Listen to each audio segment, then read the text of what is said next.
Hi everyone, welcome back to the second episode of the Povey Pandemic Project. Today I'm here with my husband Lee, and we're Everybody. going to be talking about men's groups and men's emotional health, and what it is, what it looks like, and why it's especially important right now, and how it might need to look different from women's emotional work. We're also going to chat about the online men's groups Lee will be launching this week. Hi Lee. Hi, Sarah. So can we start by sharing a little bit of information about how you first came across men's groups and your journey into personal growth? Yeah, sure. So I was working as a real estate agent in the UK. I didn't particularly enjoy the job I was doing at that point, unfortunately. I'd broken up with somebody I'd been in a long-term relationship with, and I think the best way to describe it was I was feeling alone and sad. How old are And you? I was in my, I think it was mid to late 20s. Okay. So yeah, I was feeling alone and sad, and I didn't have any coping skills for that. I didn't have any mechanisms for that. I was seeing a chiropractor, and he was saying that some of the issues I was facing with my back were due to kind of stress and anxiety. Interesting. And I didn't believe him. I'm a guy. I don't get stressed. I don't get anxious. So I didn't believe what he was saying. And he kept saying to me, look, you need to see our friend James. You need to talk to somebody. This is going to help you. And I think it's probably 6 months or so before I kind of finally, kind of bit the bullet and went and saw James. James was a therapist, James Clifton, for those of you that are in the Brighton area and want to look out for a great therapist. So I went and saw James, and I started personal therapy. Something I never thought I would need, and now looking back was absolutely what I needed at that point in my life. And one of the things that James recommended to me as kind of the start of my emotional growth and journey was taking part in a men's group. So I did a weekend of kind of training to get ready for the men's group, and then a few weeks of training in London for the men's group, and then I joined the local men's group, and we met once a week. And Can you tell me a little bit about what the training looked like? That's really interesting to me. The particular group that I belong to doesn't like you to actually share the weekend experience with people. They kind of like that to be kind of each man has his own journey, and they don't want you to ruin that for them. And I understand why, having been through it. The training itself was mainly around process work and conflict resolution. Right. So, an important part of the men's group is you're going to come in with your stuff. You're going to come in with your kind of, anger, sadness, joy, love, whatever it is. And there needs to be a safe container where you know the rules, that you're not allowed to share that with anybody outside of the group. So anything, that's shared by any of the men in the group is not allowed to be shared outside the group for obvious reasons. And to, make that nice safe space that people feel comfortable sharing in. So we learned about that. We learned about communication skills. We learned about how to help each other process things that we were experiencing. So it's there's a therapeutic element to it. None of us in the group were qualified therapists by any means, and a lot of the men in the group had their own individual therapists, but it was just relying on a group of men that you felt safe with and you felt comfortable with, and you could share things with that you might not share with your male friends because they were too personal or you were ashamed of them and you didn't want to be judged. And another rule of the group is we don't shame anybody, we don't judge anybody. Wow, what an incredible experience. It was great. Yeah, I loved it. Sounds amazing. It was good. What's interesting to me is it's not led by a therapist, so it's not like group therapy. It's just a bunch of guys creating a safe container to process what you need to. That particular group that I was in, yes, and what we would do is each week we would take it in turns to be the leader of the group. What I'm looking at doing, and we'll come to that later, is something slightly different from that, but along the same kind of lines with that, where it would be guided process work for men to come and share what's going on in their lives. Awesome. I can just see how many men need that support right now. How has this personal and group work impacted the way that you show up in your life right now? So before I did the group work, I kind of saw, my relationships with men were very shallow. I'm sad to admit that. I had friendships, but I didn't really understand true friendship. My dad didn't have male friends. I kind of hadn't been given much mentoring on that, and kind of, hadn't been around much of really good male bonding and good male friendships. So, kind of my friendships were, we would go out to bars and clubs together, and we would do sports stuff together, but we didn't necessarily share much about ourselves. And I've always been somebody that kind of yearns for that deeper connection. And I think that was part of my sadness, was I didn't know how to have that. I didn't even know I needed it. It was there, but I didn't know I needed it.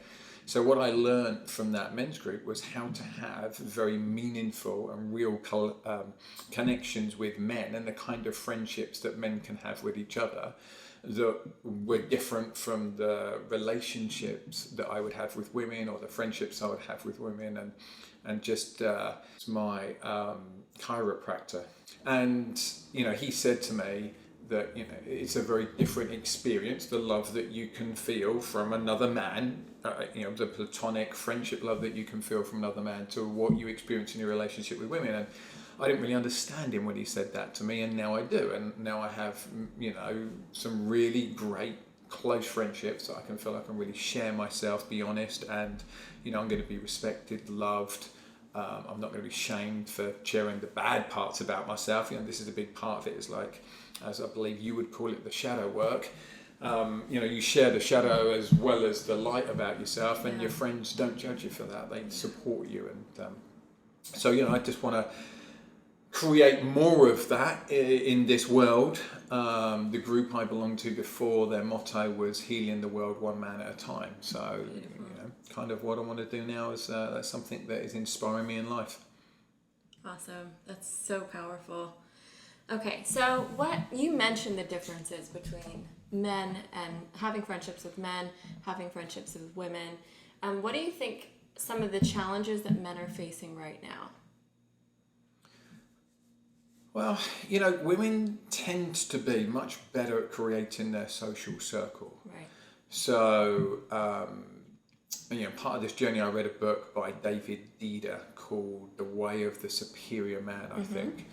Yeah, on the bookshelf. Yeah. And, the first chapter in that discusses how men and women show up differently in the world. And this is a massive stereotype. This doesn't fit for every single man and woman. His vision, or his theory, was women live for the relationships that they create, and their happiness is based around the quality and the number of relationships they create. And men live for what they achieve in their lives, and they judge the quality of their life and the success of their life on the things that they achieve, the things that they do. Right. And I think for me, there's definitely some truth in that. I think there's some truth in that in the relationships that I've had with women, and how much more time and effort they put into prioritizing their interpersonal relationships. And,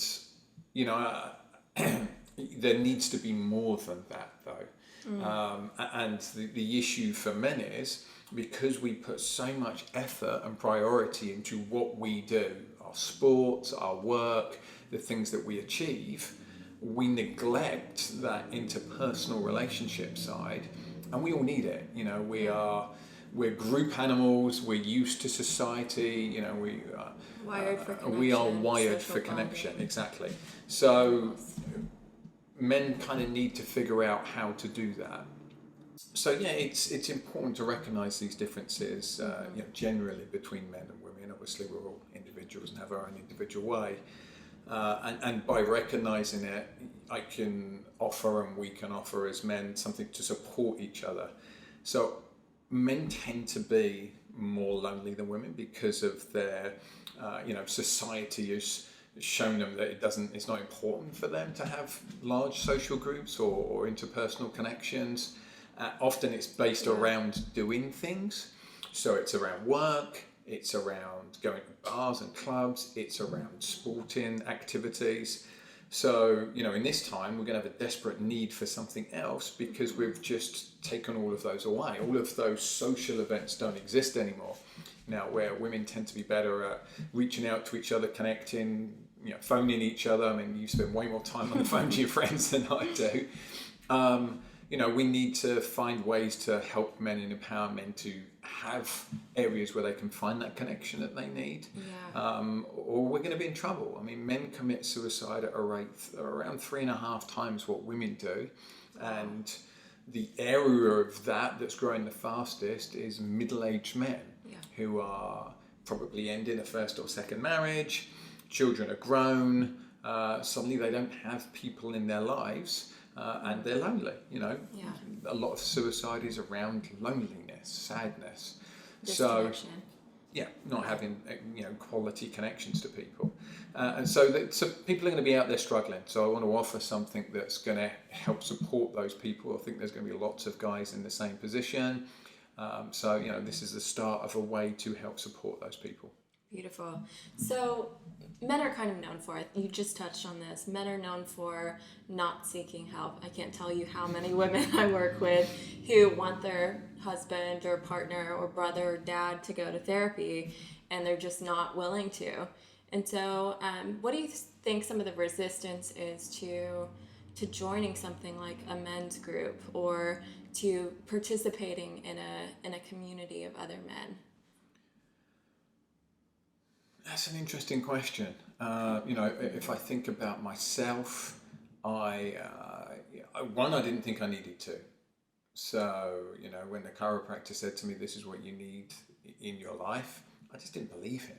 Yeah. And obviously I come from, the UK, I come from England, where there's more of a social stigma about mental health, seeking, help than there is, where we are here in LA, for example. Yeah. But that stigma exists all around the world in different ways. So I think number one, it's the stigma of, if I admit I'm feeling lonely or I'm feeling sad, there's something wrong with me, I'm broken, I'm weak. Yeah. There's men's groups. Does that mean I'm gay because I want, to have closer friendships or relationships with men? It's just, I think there's just a lot of stigma for men around, need, feeling need, not knowing how to ask for that need, not recognizing that need. Yeah, and shame. I tell all the men that I know, absolutely the best thing I ever did was have personal therapy. It's immeasurably improved the quality of my life. And I see it, I'm a coach, so I can come at it from an analytical coach's view. And it's exactly the same as me teaching somebody how to do a standing start on the track. There's no difference to this. There is skills involved in navigating the world emotionally successfully, and good quality communication, and a good therapist, men's groups, time with knowledgeable people are going to improve all of those different skill sets. I'm a leader. What I do at work is I lead groups, I lead people. It's my job to inspire and support people. I would not be able to do that without the men's group and the therapy work I've done. I just wouldn't have the required skill set to do it to the level that I want to do it. Mm-hmm. Going back to answer your question, what stops guys? I think a lot of it is fear as well. I'm okay, I don't want to open that can of worms, like what's going to happen. Yeah, what's in there? I know that when I first started therapy, the therapist identified some issues that I was dealing with fairly early on, and I disagreed with him, and I was like, no, don't even think about that, that's no big deal. And then 6 months later I turned around and I was like, James, I think it's this that I'm suffering from. I think this is possibly an issue for me. And James just kind of went, really? With a big smirk on his face, he'd figured that out in the first 5 minutes. So, I think we just got to remove the stigma of, asking for help is weak. It's absolutely not. Mm-hmm. And we need to remove that stigma of somehow we think our mental, emotional health is somehow different than physical health. So many men put so much effort into their physical health and yet so little effort into their emotional health, and they're very entwined. My physical health got better when my emotional health was better. Yeah, you mentioned your back pain. Yeah, so much less back pain. My emotional health allowed me to perform better physically. Mm-hmm. It allowed me to race better because, I was able to work on my concentration better. I was able to learn things easier. I was able to take on information from other people more easily. So these things are very entwined, and we've got to find ways to support men in, discovering that it's okay, and there's going to be people that are going to support you. I will help with that, and you will find, this community in other men that is probably or possibly lacking from your life, and is going to give way more meaning to your life. If you ask me, what's the meaning of my life? If I can sum it up in one word or one sentence, I think it would be empowerment would be the word, and the sentence would be creating community and empowering others to be the best service and the best versions of themselves. Beautiful. So, yeah, that's what I want to do. Yeah, I think that there's also this piece of it too where men feel stupid if they can't figure it out for themselves. If there's some part of them that they can't figure out or put their finger on, that they're somehow stupid. And so having a guide, having a community of people that can see where your blind spots are and gently point it out to you and give you feedback on how you're showing up in the world. I can just imagine how powerful and how catalytic that is for change. Yeah, we did, in obviously my personal therapy, but in the men's group work, we looked at our shadows. We looked at the parts of ourselves that we didn't like, started to work on those, accepting those, bringing it out so you acknowledge it and accept it, and that really helps you to move past some of those things that are limiting you, kind of, if you're sitting there at home and you're thinking, well, I always do this thing and it pisses people off, or it irritates me, or I wish I didn't do that. And why do I always react in a particular way to certain circumstances? Why do I get angry about things that probably shouldn't matter to me? That's your shadow playing up. And once we understand what it is, you can then start to put things in place to accept it, and then skill sets in place to deal with it so that you don't get so wound up, irritated, triggered, I know is a word that you like a lot, from things that really should not, they're just reflections of yourself. So a lot of the work we did in the men's group was, if you felt a trigger, an emotional response about something another man was doing, we used to call that your own work, and you used to use that man to tell him what you thought of him and his behaviour without him being able to say anything in response to it.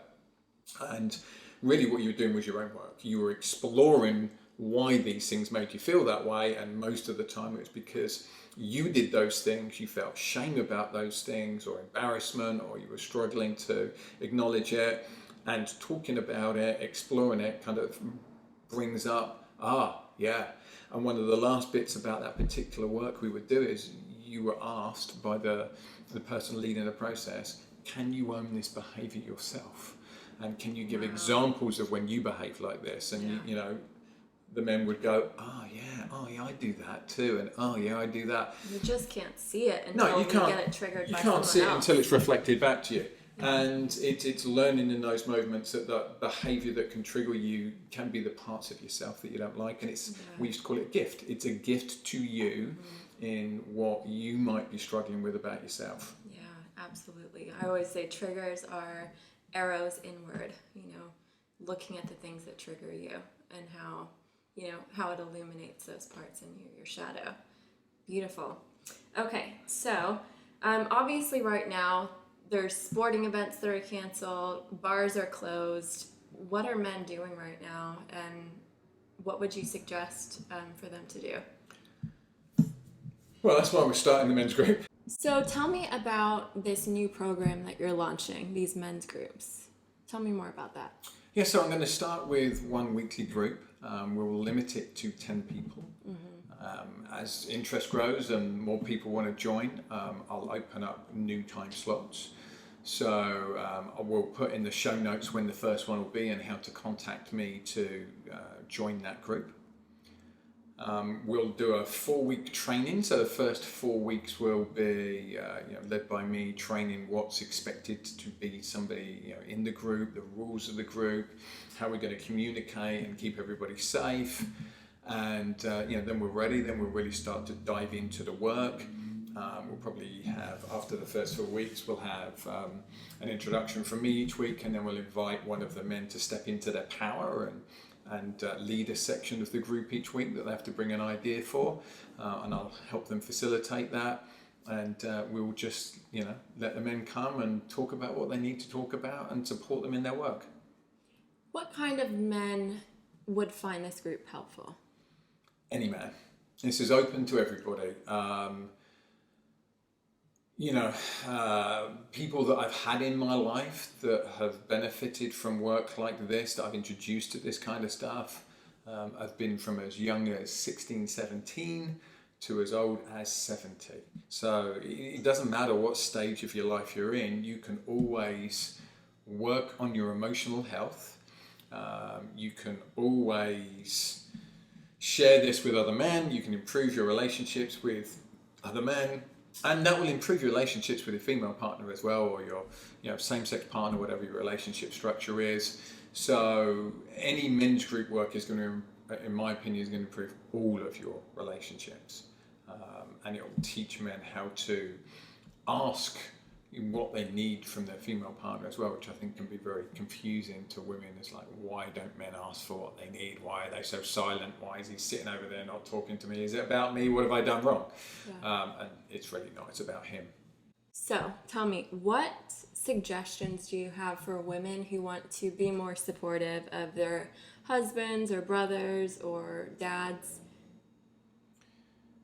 So the first thing I'll say, and I say this to Sarah all the time, is we're not mind readers. No, we're not. We can't guess what you want. Our ability to pick up on subtle clues is way less than yours is. Be direct. Tell us what you need, and then we can provide that for you. Something that you're very good at is saying to me, Lee, I don't need you to fix me right now. I need you to hear me, and I need you to support me, and I need you to acknowledge what I'm going through when I'm trying to fix you. So instead of getting angry with your partner, be communicative and say, hey, I don't need you to tell me what I need to do right now, or how I fix this situation. I need a hug, I need you to run me a bath, and I need you to tell me that you love me. Or I need you to just hear what I'm going through and let me express myself. And conversely, if you ask your partner what they need right now and they say nothing, believe that. Trust that. We will encourage men to understand what they need and how to ask for it. At the same time, I find, in my relationships with women, even yourself, you won't always believe when I say I'm okay, like I'm quiet, oh, there must be something wrong with you, or a common one that I would get in the past would be, I'm just being quiet, thinking about my own stuff or whatever, or it can be, like Sarah would say, trying to figure out how to do my standing start faster. I'm thinking about whatever it is, and, my partner would be like, what's wrong with you? Why don't you love me? Why are you being quiet? What have I done wrong? I feel rejected. Yeah, and feel rejected, and it's nothing about you at all. It's about me. I'm just trying to figure something out, and how I figure that out is to be quiet. There's a great meme that's been going around the internet for years now with a couch, and there's a woman on one side of the couch leaning this way, and a guy on the other side of the couch leaning this way, and the woman's like, why does he not love me? Is he cheating on me? Like, who's he thinking about? Like, what have I done wrong? Why does he hate me? Are we over? Is our relationship done?